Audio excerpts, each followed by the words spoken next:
Hello, everyone. I'm Dr. Rita Roy, CEO of the National Spine Health Foundation. Welcome to Spine Talks, where we bring unparalleled access to world-class experts like the doctors who are joining me today. I'm very honored to be joined by these specialists who are going to talk today about the topic of osteoporosis.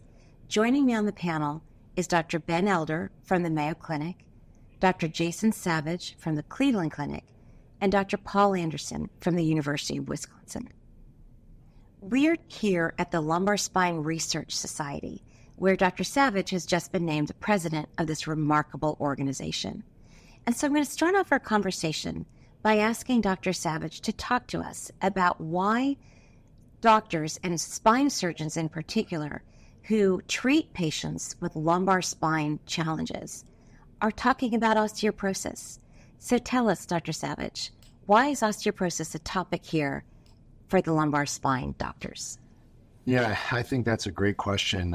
You could see throughout the entire meeting, starting with the instructional course lecture yesterday, a session today, tomorrow, it's a huge focus for our society right now, because I think it's really important for patients to understand kind of how important bone health is if you have spine issues. And from our standpoint, it's one of the things that we need to focus on and optimize prior to surgery to try to minimize complications, to optimize outcomes, and really to try to get people through their spine surgery as best we can.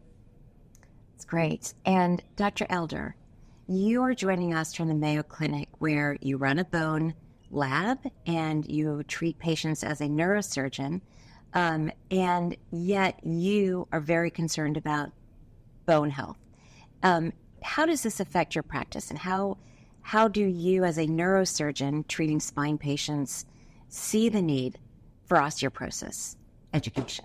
Right. So osteoporosis and bone health is critical in my daily life as a spine surgeon. And so a lot of patients need instrumentation to help fix the problem with their spine. So that often means screws and rods. And if you think about putting screws into drywall or into a stud, there's a big difference. And so patients who have very poor bone, even the paper on drywall, we don't really have surgical options we can use to treat them. The patients who develop fractures can also have problems where they can get weakness from the fracture, the pieces of bone pushing on their spinal cord, or pain and weakness from pushing on the nerves as well. And Dr. Anderson, you have been studying osteoporosis for spine patients for many, many years. I believe you may have more scientific papers published on this topic than anybody. And so it's just a real honor to have you joining us today. And I might also mention that Dr. Anderson is one of the co-chairs of our Spine and Bone Health Task Force. Dr. Anderson, tell us what you're seeing now with more spine surgeons tackling this topic, and why it's different now than it has been in previous years. Well, I think through the experience of seeing a lot of complications from elective surgery that are really related to the underlying bone disease we call osteoporosis, surgeons have woken up to the fact that we want to try to avoid these because they're very harmful to the patients and very costly. And so we want to diagnose them and treat them before surgery. This is very similar to the many conditions that we now optimize prior to surgery. For instance, blood sugar control is now optimized, cardiac risk is assessed, and a variety of other things that happen behind the scenes to a patient, where the surgeons have protocols to evaluate and get all these medical conditions optimized so that we have the best chance of a successful outcome. Bone health is the newest one added to that. Fortunately, we have effective treatments that are available to patients who need this type of optimization. So we've made a lot of progress, and we can help patients now. And I think one of the things that all of our doctors are mentioning today is that our bones are a living, breathing organ that need to be paid attention to. And that's something that a lot of people don't think about. So I'm going to ask all of our doctors today to comment on this notion that people need to know their bones just like you would know your cardiac health, you need to know your bone health. And what does that mean? So much of what we're trying to do is to empower you to ask your doctor about these questions about your bone health. So I'm going to toss it down to you, Paul, to start, and we'll just come down the line here and comment on that. Yeah, Dr. Roy, I agree that patients need to know their bones. One thing you need to understand is that bone is a living organ, and it's constantly being broken down and replaced. We reach maximum bone strength in our 20s. And then once after 20s, we begin to lose bone strength approximately 1% per year until age 50 in women, when they typically are reaching menopause. And when estrogen decreases in women, they start to lose bone faster, usually about 2%. And this can lower your bone strength to the point where you are going to sustain what we call fragility fractures. In other words, a fracture with a very minimal mechanism. So understanding the physiology throughout life of bone is really important, because ideally what you'd like to do is reach maximum bone strength at the highest level possible. But you have to do that in your teenage and young adult years. Unfortunately, once that horse is out of the barn, we have a difficult time fixing it. Right. Dr. Savage. Yeah, I think one of the most shocking things, too, is how common this diagnosis is. I think historically people thought that this was a disease of postmenopausal women. Totally not true. I think the global prevalence right now is almost 20%, so 60 million people in the United States have a diagnosis of osteoporosis.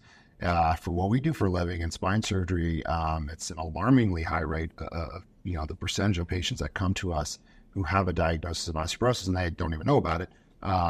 Some studies show that up to 50% of women over the age of 60 who have spine surgery have a diagnosis of osteoporosis. And it's also a disease of men, 30% of men over the age of 75, and up to 20% of spine surgery patients, men, have a diagnosis of osteoporosis. So I think the recognition part is something that we're really starting to kind of recognize, and how important it is to kind of get this diagnosis, to understand it, and then more importantly, to get it treated. Right. I think, as Dr. Anderson had described, we achieve our peak bone mass in our 20s, and usually by the late 20s and 30, we've gotten as high as we can get. And so it's critical to pay attention when you're younger, and also pay attention to your kids to make sure they're getting adequate nutrition, calcium and vitamin D, things like milk and dairy products, or if not, at least taking supplements to maximize their intake. And then also any sort of weight-bearing activity. So it's important that kids get outside and are maintain their activity. So a sedentary lifestyle, and then also in your 20s using alcohol or starting to smoke can have significant harmful effects on your bone. And that's especially important when you're still developing and increasing your bone mass, let alone afterwards when it decreases at a faster rate. And we think about the bones as a static organ, like it's like a coat hanger in your body and it's holding your body up, but that's not true at all. And Dr. Elder, you have this great analogy. Can you share that? Yeah, so your bone is constantly being remodeled. So there's certain cells that break down the bone, and then other cells that come in and make new bone. So it's constantly being replaced. And this happens where your entire skeleton is replaced about every 10 years. So you can think of it in some ways like the shingles on the roof on your house. Typically, we get those replaced all in one go at 20 or 30 years. But in this case, it would be like coming in and every year you're replacing a couple of the shingles at a time. So by that 10-year time point, you have a brand new roof. We're talking about the fact that our bones are a living, breathing organism. We're talking about the fact that our bones are a living, breathing organ that changes dynamically over time and over the course of our lifetime. Dr. Savage, you mentioned that you see increasing numbers of women and men that are coming into your clinic with osteoporosis. How do you talk with your patients about this condition when they come in to see you for a spine problem and now they find out they have a bone problem? I think we're starting to kind of understand more and learn more about this kind of disease process, particularly in the spine surgery population. I think it's really important that we kind of initiate the evaluation. There's actually some pretty good data to support that if kind of orthopedic surgeons or spine surgeons, neurosurgeons start that process, start the discussion. It's more likely to actually be done than just kind of a referral back to a primary care physician. I think it's on all of us, though, as healthcare providers to kind of, increase the awareness about how important this is and the diagnosis. From our standpoint, the conversation is really we need to optimize your bone strength prior to surgery to minimize the risks of the surgery itself and then to minimize the risk of mechanical complications or the screws loosening or fractures after surgery, all things that tend to just lead to kind of the spiraling effect, that can unfortunately lead to poor outcomes. And Dr. Savage, can you talk with us about how it works in your practice? So patients come in, they find out they have osteoporosis, and then they need to do something about that before they have their spine surgery. Yeah, great question. And we're lucky at the Cleveland Clinic, just at the institutions like the surgeons next to me here, we have a pretty robust kind of bone health program. So I typically just start the conversation with patients, ask them if they've had a recent bone mineral density test. Oftentimes we can actually use a CT scan too to get a general sense of what the bone health is like. If there's any suspicion of an underlying bone health problem, then we're referring those patients to our bone health provider, which is run by a rheumatologist at the Cleveland Clinic, who really kind of helps spearhead the evaluation, the comprehensive evaluation, and then the treatment of the underlying problem if it's diagnosed. And thank you for sharing that. And I think what's interesting then is in that next step, as Dr. Savage is saying, he is sending the patients then to a rheumatologist or a bone doctor. Now that bone treatment has to start before the surgery can happen. So Dr. Anderson, you have an incredible analogy to share with us about why it takes time for the bone to become strong. And that takes a period of time because the bones are a living, breathing organ. And we've got to build up the bone, and that doesn't just happen in a week or two. That takes some time. So can you talk with us about that? Yeah, so our bones, like we've mentioned, are constantly undergoing replacement or remodeling. And that is done by two types of cells in our bones. We have cells that break down the bone, and they are called osteoclasts. And then we have bones or cells that form bones. We call those osteoblasts. And they work together and a little bit in competition. And unfortunately, the aging process, the cells breaking down bones are winning the case. That's why we lose bone mass. The analogy we like to use in Wisconsin is that in the winter, these bone cells that break down bone are kind of like the trucks driving over our roads in the frozen roads and creating potholes. And so these cells that eat up bone are like the things that create potholes. Mm-hmm. And then in the spring, we call in the construction crew with concrete, and those are the bone-forming cells, and they fill in the holes. Now, they never get it perfect, and it's not quite always level. And so that same thing happens in the bone, and that's why our bones change with age. Mm-hmm. Now, the nice thing is that the medications that we're going to talk about, they work on both sides of this balance equation. That is, we have medications that inhibit the bone cells that are breaking down bone, and we also have medications that stimulate those bone-forming cells, depending on what the individual patient's needs are. Yeah, that's such a great analogy to visually think about. Craters are formed and then they're filled back in, and that process is happening dynamically all the time. And I think one thing that people don't realize is that your bones serve as a bank of calcium for your body. So our incredible bodies use calcium for many cellular functions. And where does that calcium come from? Well, it comes from your diet, right? And if you don't get enough calcium in your diet, then it's going to extract it from the bones. And so it's such a miracle the way that our bodies work, that the osteoclasts and osteoblasts are working that way to help provide the body what it needs. So So can we talk a little bit about that, Dr. Elder? You study bone a lot.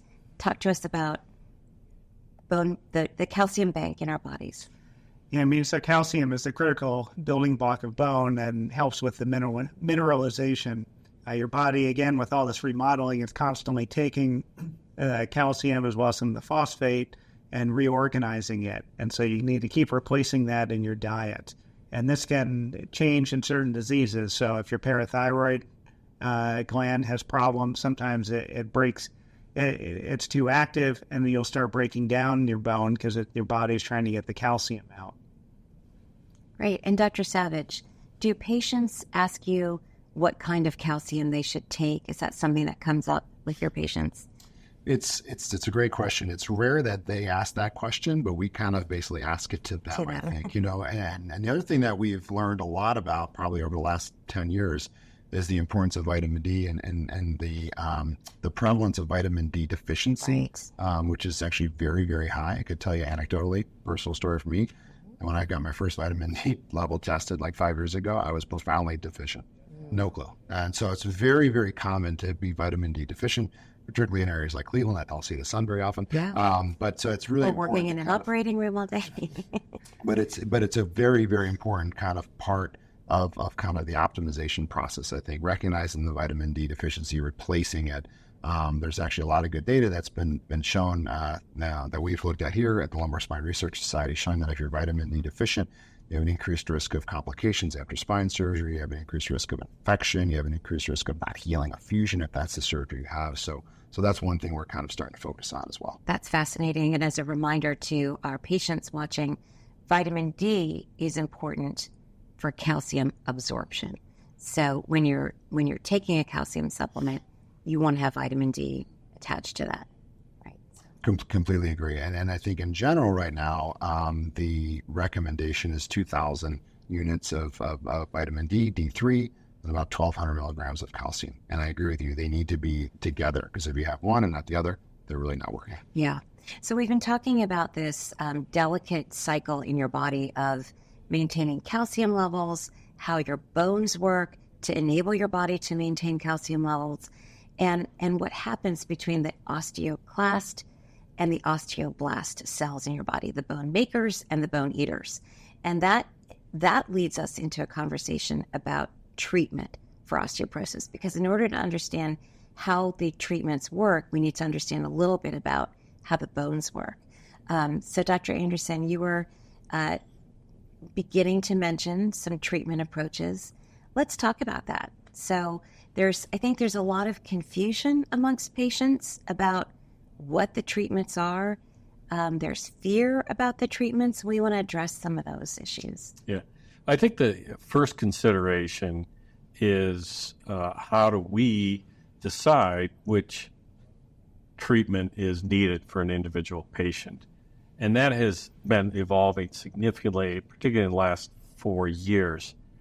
We now assess whether you need osteoporosis medications based on your fracture risk of a future fracture. And there are now what we call calculators, so there are ways to measure that based on your known risk factors. Also on whether you've had fractures in the recent past, because that significantly increases your risk of another fracture. And we also include what your bone mineral density test shows. So those are the three things: your future fracture risk, your history of fractures in the past, and your bone density test. So putting all those together gives us an idea of whether you need medication and also what type of medication you would need. And so you will be put in a risk category. And in the United States, we're typically using a low risk, a high risk, and a very high risk. And examples of high risk are somebody who in the past has had a vertebral fracture or a hip fracture, or has a bone density test that suggests their osteoporosis. So we would classify that patient as high risk. Very high risk are really unfortunate patients who have had multiple fractures. They've had fractures while they've been on treatment, or they have extremely low bone density based on your density testing, or you have an extremely high predicted future fracture risk. So this last group, this very high risk, or some people might call it severe osteoporosis, those are the patients who are going to need our more powerful, and unfortunately they're more expensive drugs, so-called bone builders. Doctors may use the word anabolic, which means we're going to build the bone. So those would be the concrete construction crew filling in the potholes. Whereas the high-risk group, we might use those drugs that prevent more bone loss. And so we have ways of determining which drug might be best for you. Dr. Savage, are you seeing in your practice as a spine surgeon treating osteoporosis patients? And how do you approach doing that for your patients? Yeah, excuse me. Great question. I think from my practice, really, it's the initiation of kind of the evaluation part that I play a big role in. And that's a huge step. That step right there. I mean, we sort of talked quickly over that step, but initiating the evaluation, that means thinking about, let's look at the bone quality, right? And so. Yeah, I completely agree, and I think we've come a long way as a group of physicians, particularly spine surgeons, and kind of understanding the importance of that, understanding the prevalence of it, how common it is, and so I don't think there's a patient that I don't see that I'm thinking about. Do I need to talk to this patient about their bone health? Have they had a bone health evaluation? And then if we do the bone health evaluation and there is a diagnosis of osteoporosis, then it's really kind of helping get that person into a bone health expert specialist who can help with deciding which appropriate medication to go on.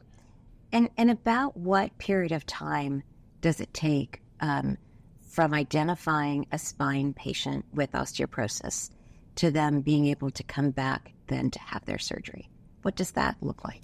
That's a great question. I think it depends on a few things. Like Dr. Anderson was just saying, I think it depends on the severity of the osteoporosis, the risk based on kind of their underlying bone health, their future fracture risk, have they had a previous fracture?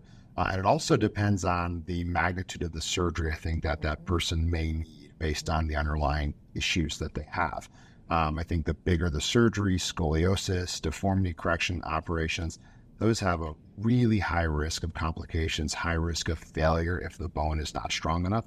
So those are patients that sometimes we have to delay even further. And typically it's about 3 to 6 months that they need to get on one of these medications to help build up the bone before we think that they're optimized for surgery. Yeah. Jason, what did you discuss the case you showed me 2 days ago that you did? Well, a case I did a few days ago was a woman, 65-year-old woman, who I had met actually a couple of years before. She had a pretty severe scoliosis, which is just a bad curvature of the spine, wasn't able to stand upright, was pretty miserable, unfortunately, and debilitated by this condition. She was found to have severe osteoporosis with a DEXA scan, our bone mineral density of -3. So it took a lot of stuff before surgery to kind of get her ready for surgery. So we sent her to our bone health specialist. We got her on one of these anabolic or bone building medications. We actually waited, I think, almost 9 months for her to be on that medication. And then we performed surgery. And so far so good. Surgery was only a few days ago. But you could tell in surgery kind of how much these medications help by the strength of the bone. Like Ben was saying too, kind of like if you're putting a screw into a really good piece of wood, that screw feels really solid. If you put that screw into a softer wet piece of wood, it doesn't feel so solid. And these medications really help with that process. And Dr. Savage, thank you for sharing that case. That's just a miracle that we can make these things happen for people. What will her picture look like after surgery in terms of having to stay on her osteoporosis medication? Yeah, that's a great question. And so it's not just before surgery that's important, it's after surgery as well. And Paul could probably talk about this a little bit better than I can. But in general, these anabolic agents are given for about 2 years. So if we treat them for 6 to 9 months before surgery, they're going to be on it for 12 to 15 months after surgery. Yeah, interesting. Dr. Elder, do you have a comment on how long patients need to stay on osteoporosis medicine? Sure. Yeah. I mean, I think I tend to be on the very conservative side in treating patients, but I agree completely that a lot of this depends on the severity of the osteoporosis and how big of a surgery they need to have done. A lot of my practice is doing patients with spinal deformities or scoliosis, as Dr. Savage was just discussing. And some of this depends on the medication that we're using. So one of the newer medications seems to work a little bit faster. And we actually just finished a research study that's coming out shortly showing that we get improvement in the bone health of the spine a little bit faster with that one. One of the other anabolic medications that we use can actually take up to a year to see that benefit. So some patients, I'll actually treat up to 18 to 21 months before surgery. In working in our lab, we also have found some data showing that we like to use these medications after the surgery as well because they do seem to work in common with the bone graft materials that we use. It can actually secrete or deposit more bone to help with the fusion after surgery. I would also follow up that as a kind of an added benefit through this process, not only to help out with your surgery, but if you've been diagnosed with osteoporosis, you have a significant risk of other types of fractures. For instance, even though you have a spine problem, we don't want you coming back with a broken hip or broken wrist, something like that. So we are continuing those medications after surgery, not only to improve the outcome of the surgery, but also, just like we would any other patient, to try to prevent other fractures. So that's why it's important that once we start somebody on treatment, we have a defined treatment plan for 5, 10 years, or maybe even the rest of your life. It does not mean you're always going to be on these medicines. We typically take you on them and off them and reassess, and maybe you have to go back on them. And this occurs 5, 10 years later. Yeah. But we are going to have a treatment plan that is going to last a number of years. Because as I said, bone health, unlike a lot of other medical conditions, is a long-term problem. Said you recycle your skeleton every 10 years, so you got to think it like that. We're going to be given this for long periods of time. Yeah, that's such an interesting thing for people to know, that the bone turns over. And this is what we've been talking about. The bone is a living organ that is changing, and it's dynamic and requires careful measurement and monitoring and assessment. And Dr. Anderson, can you help people understand what it means to have a diagnosis of osteoporosis? So, in other words, if you're told you have osteoporosis, do you have that for life? You have that diagnosis for life, even if we improve your bones.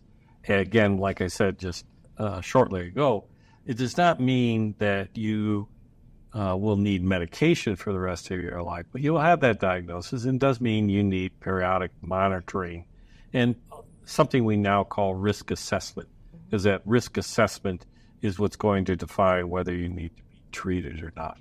So unfortunately, we can't assure you of that. We can reduce your fracture risk, and that's our treatment goal. And you should always work that out with your provider. You know, what is our goal of treatment here? Certainly from a surgeon's perspective, the goal is treatment. You get your bones better so we can operate. Yeah. But that is not the only treatment. The treatment is really ultimately to reduce your fracture risk. And that is going to, you can define what that is. And that should be defined with your care provider about that. Yeah. And once you reach that treatment goal, then maybe you could be on a holiday from these drugs and wait and then be reassessed. And then if you go to a higher risk category again, then you can be back on treatment. Right. That sort of almost like triaging of where your risk is, and those 3 different categories, and where do you fall within that, and that you can move from one to the other. And that's a dynamic process for patients. So let's talk a little bit about this concept of secondary fracture prevention and why, as spine surgeons, we're talking about this. And I'll toss that back to you, Dr. Anderson, and then we'll have everyone comment on that. Yeah. So if you're a patient who has sustained a vertebral fracture or other low energy fracture, in other words, you fell from the ground level fall, where you broke your wrist, your proximal, your humerus around your shoulder, or other bone, you likely have osteoporosis, and you need to obtain what we call secondary fracture prevention. What that includes is a bone density testing, an examination to see if there are causes for you to have more brittle bones. About half the patients will have some underlying medical conditions, that some of which we can modify and improve, that lead to osteoporosis. And then also get you on treatment if you reach the high risk or the very high risk category. If you are not receiving that, then we really want you to be empowered to ask your providers that I have heard that I should be evaluated for possibility being on treatment for osteoporosis. That is especially true, most importantly, in the spine, because if you have sustained a vertebral fracture after the age of 50, your risk of getting another one is 5 times those who never had a fracture. So you have an enormous risk, and they occur mostly in the first 2 years after the first one. So it's important to get the diagnosis and treatment done as soon as possible. Dr. Savage, let's talk a little bit about vertebral fractures and why we want to prevent them and what to do if you get one. The most important thing about the recognition and treatment of osteoporosis is the fracture prevention. There's no question. As spine surgeons, obviously, we're biased and kind of focusing on spine surgery patients and kind of the potential issues that people can have if they have spine surgery with osteoporosis, but it's really the fracture prevention that's the most important thing. We care about vertebral compression fractures because they hurt and they oftentimes cause people pain and disability. And we've all unfortunately seen a lot of patients who've had multiple vertebral compression fractures due to their underlying osteoporosis. And that's what people kind of tend to feel like they're shrinking. That's the most common reason that kind of people tend to feel like they're losing height over time throughout life, is because they have issues in their spine or if they have fractures. So I think the prevention is the most important part. There are treatment options for the fractures. Fortunately, most of those fractures heal on their own. There are certain fractures that sometimes benefit from some cement augmentation. It's complicated. It's complicated. So because treating those vertebral fractures is complicated, you want to do everything you can to prevent them, right? And I think that's what we're talking about, preventing those fractures from happening. Dr. Elder.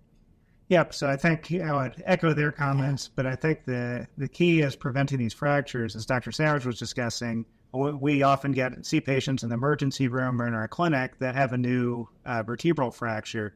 A lot of our discussion is on the stability of that fracture, whether it needs surgery or bracing. But many of these fractures are fairly stable, and the most important treatment is getting them referred to a bone health specialist to minimize the chance of other fractures.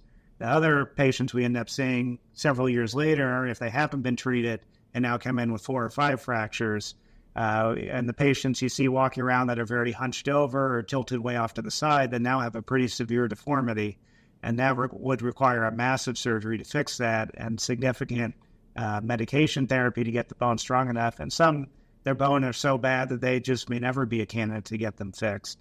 And a lot of those patients, if we look at their quality of life, it's about the same as double amputees, just because they have very poor function and are not able to walk around very well because of the pain and their alignment, where they may have more falls and get more fractures from that. Yeah, and that's so frightening. I think that's part of the reason why we're here doing this, is to let people know that it doesn't have to be that way, that there are amazing new treatments that work, and there's really good prevention information that we can put out. So there are risk factors that you have for osteoporosis that you can control, and there are risk factors that are out of your control.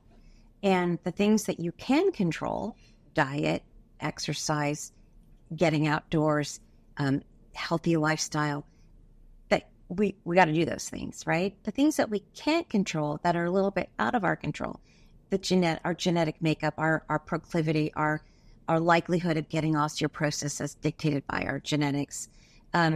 Taking medications for other conditions can affect your bones. We've talked about some of those things, Dr. Anderson. You and I were talking about that earlier. You can't control those things. So the good news is that there are good treatments that are available. And I'd like our doctors to talk to us a little bit about the hopefulness and the good news in the medications, because we do know that there's a reluctance to take medication for osteoporosis because, in the past, some of these medicines were not available and maybe didn't get a good rap out there. So can we talk about the good news in some of these medicines? Start with you, Dr. Elmer. Sure. So I think, especially if we look at some of the more widely used medications like the bisphosphonates, they have excellent data on preventing other fractures. They don't really build the bone up for us in preparation for surgery, but again, most importantly, they're at least maintaining your bone health and do have some improvement in it and hopefully prevent further fractures. But they're usually relatively inexpensive. They have different ways you can take it, whether it's just a pill every day or once a week, and then some IV formulations that are given every couple months or every year. Mm-hmm. So it's really not that onerous to take many of these medications. Mm-hmm. One important thing to consider is that these medications will improve your bone strength, or what we call bone mineral density, in other words, how much calcium you have in your bones, by percentages. For instance, as Dr. Elder mentioned, bisphosphonates, a common drug, you're going to get a 4 to 5% improvement in your bone density or bones, but your bone strength, as examined by the ability to prevent fracture, goes up exponentially. That is, it's 60% improvement in resistance to fracture with only a 4 or 5% improvement in bone strength. So not only are these drugs adding more bone or more calcium into your bones, but they are also improving the structure of the bone. And it's kind of like bridge construction. You have all these girders going every which way to hold the bridge together. And if you take out one of those, the bridge will fall down. We saw that in Baltimore about 5 years ago. It happened in Seattle. A bridge fell down. It just one thing got knocked out, and our bones are like that. But what these drugs do is they repair the internal structure of the bone so that it is much greater to resist fracture. So a lot of patients are concerned, oh boy, I'm not getting a very good response, only 5% improvement, but that actually translates to a huge improvement in bone strength. That's incredible. Yeah, that's incredible. Dr. Savage, do you? I don't have much to add other than I agree with you. I think there is a lot of good news here. The reason why we're doing this, obviously, is I think awareness is probably the most important thing, right? And as a patient, you're always your own best advocate, right? So the more aware you are, I think the kind of the better you will be at kind of, making decisions about your health and talking to your healthcare providers. We haven't talked much about kind of when do you have to start worrying about getting evaluated for this. So I'll just kind of comment a little bit about that. In general, it's for women over the age of 65 and men over the age of 70. But if you have any risk factors, and one of the more common risk factors is if you're on long-term steroid use for some other medical diagnosis, that's a risk factor for osteoporosis. And there's a lot of other various risk factors that we're all aware of. So when we kind of talk to you about the potential need of being evaluated, you may be evaluated younger than those age groups. But. Right. I don't know if we want to talk about this, but I'm going to toss this up and see what you all think. We've been talking about the fact that osteoporosis affects men and women, but some medications are not available for men. What do you do in that case? Yeah, there are several very effective medications. Most of the studies are done in postmenopausal women because that's the target group for a majority of the patients with fractures. However, many of these medicines can work in men, and there's no reason they should not be used in men. The drug companies who make them have to go through a process through the FDA to get them approved for men. And all of the medications, with the exception of 2, are now approved for men. There's one drug that is a estrogen type drug that is used in perimenopausal women. In other words, women within 10 years of menopause. So you would not use an estrogen-type drug in a male, for sure. The other one is the most newest drug. It's called romosozumab. And we have plenty of medications that can really help you. And for instance, the programs to prevent secondary fractures that we just talked about are highly effective. They will reduce the chance of you getting another fracture by 60% to 80%. And not only that, they reduce the chance of you dying from that second fracture by 33%. So one of the consequences of adding more fractures is actually death.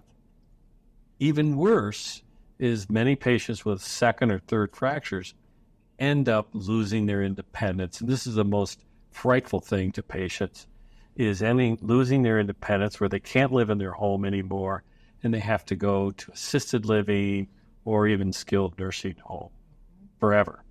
And I haven't met a patient yet who wants to do that. Right. I'm so glad you brought those points up, Dr. Anderson. We're talking about osteoporosis and bone health because not only do problems with your bone health affect your quality of life, but it can actually affect your ability to be alive. And so I think people are often confused or unaware that fractures in your body, whether it's in your spine or other places in your body, can equate to earlier death, to an increased risk of mortality. So, again, we worry a lot about our heart health. We should. We need to take care of our heart health. We also need to take care of our bone health, because if you don't, you can die younger than you might have if you took better care. I'd like to have our panelists talk about that concept. Let me comment about the risk of mortality with these fragility fractures in patients over 65. The 1-year mortality rate after a hip fracture in the United States is 25%. And this is true worldwide. Vertebral fractures are not quite as high. They're more like 15 to 20%. But if you add second and third fractures, then your mortality rate just geometrically increases. So that is one reason to try to prevent these fractures. I'm going to just go off a different topic. You can type in. Another advantage of secondary fracture prevention is that the treatment may actually accelerate the bone healing in the spine fractures and lead to faster resolution of pain. Interesting. So these new bone-building drugs look like the pain gets better faster with these medications, which is another reason to consider them. Yeah, I think going back to the mortality risk of these fractures, when you get these fractures, you can start having a deformity. It can even affect things like your breathing, where you can have significant restriction of your breathing. And so even though you're not necessarily going to die from the fracture, they can cause a lot of other problems or make you sedentary, which really accelerates your risk of all sorts of medical problems. The most important thing is obviously to try to prevent any of those things from ever happening. Right. And in terms of talking about the mortality risk associated with fractures, there was a research study that came out in January of 2024, of just this year that we're in, that looked at vertebral fractures that were identified on CAT scans of patients who came to the hospital for other issues. So they maybe had stomach pain or something like that, and they were getting a CAT scan. And the radiologist who was looking at the abdominal problem also noticed vertebral fractures on that CAT scan. So the medical language for that is opportunistically identified vertebral fractures. And the mortality risk for those patients was increased by 50%. So the patients that came in had higher risk, double the rate of risk of death. And when they did corrections, so they corrected that statistically for gender and age, it was a 300% likelihood of early death associated with that. So the point there is that a lot of times people are walking around not knowing that they have these fractures, although there are signs. As Dr. Elder mentioned, you've lost an inch of height. It's probably a vertebral fracture, right? Could very well likely be. So if you have those fractures going on in your body and you don't know about them, it can result in a higher likelihood of dying. And so that's why we are talking so much about identify your bone health. Know what your bone health is. Know your bones and get treatment if you need it. Learn how to prevent fractures from happening. Let me follow up about your height. If you look at generations and you can see grandma, mom, and then a teenage girl. Teenage girl's always 3 or 4 inches taller than the other and just progressively decreases as you get older. We can use the height loss as an indication to decide whether you need bone mineral intensity testing. The couple of rule of thumbs about that. If you have lost 1 inch recently of height, that has to be measured accurately in a doctor's office, or 2 inches of height from what you think is your baseline height when you're in your 20s. Those are indications to get your bone density test because you may well have osteoporosis and may well have osteoporotic fractures. So those are simple tests. They're low cost. They're not dangerous. But it means you do need to make sure they're measuring your height when you're getting a physical at your doctor's office and asking about, have I had a height change? That's so interesting. We take our children in to the pediatrician to measure their height, and then we just assume we don't need to worry about height anymore. So if I'm in my 50s, why is my doctor measuring my height? Or why is my doctor not measuring my height, right? So yeah. Well, good news there is if you've lost height, we can explain an increase in your it's called the BMI, which is how we're kind of looking at obesity, because the BMI is the ratio of your weight to your, basically your height, but it's really your body surface area. But so if your height decreases, your BMI goes up. So at least you can explain people my BMI is higher because I've lost height, not that I'm eating too much chocolate and chip and cookies. Yeah. And I think the other thing to highlight is that we normally think of fractures as being very painful. And a lot of these fractures people don't even know about. I've seen plenty of patients with 5 or 6 fractures in their spine that they had no idea until we got this imaging. They never had pain, never felt a pop, never had a bad fall. And so a lot of these are silent. And so looking at things like our change in height or getting a chest x-ray for something else and catching a fracture, those are clear indications that you need to examine your bone health and possibly get on treatment for it. In fact, 2 out of 3 vertebral fractures are silent. In other words, patients didn't even know they had them. He oftentimes will say, yeah, I fell and I hurt my back and it was sore for a couple of days. Yeah. And that was 5 years ago. They don't even remember when. Yeah. But this is a common complaint, and it's very surprising that people would break their back without knowing it. But these are different kind of fractures than the ones you get in automobile accidents. Mm-hmm. These kind of are crush fractures that just kind of occur slowly over time rather than acute, bad traumatic injury. We've talked about the development of science and evidence and how that relates to the practice of medicine. So many new treatment options for patients, so many different ways of looking at how to manage spine patients who have osteoporosis. I'm going to ask each one of our doctors to give us a closing statement. Dr. Elder. Sure. Yeah, it's been a great discussion, and we've talked about a lot of things to watch out for, but I think the most important thing is that you're your biggest advocate. So if you see any of these things or if your family members experience everything, it's really critical that you talk with your physicians about investigating it further and ask them if you might need treatment. Dr. Savage. Yeah, I'll just echo with what Ben said. I think the most important thing is awareness. And so be your best advocate. Talk to your physicians about the potential need of being evaluated for this problem, particularly if you're in your 50s or 60s. And like we talked about, I think the recognition and potentially getting on medications for prevention is the most important thing. Yeah, I think important message is know your bones and be your advocate, as the other doctors have said. Many physicians are not trained adequately in the management of the osteoporosis disease, and so they are reluctant to get you on treatments or diagnose the problem fully. So you have to be your advocate, certainly, especially if you're having spine surgery and if you've had a fracture. I want to thank these spine surgeons, these experts, for joining us on the panel today. We call our surgeons healthcare heroes. They put the best of science into practice every day for their patients, and we are very grateful for them sharing their insight and their knowledge to give you hope that you can live your best life. Thank you for joining.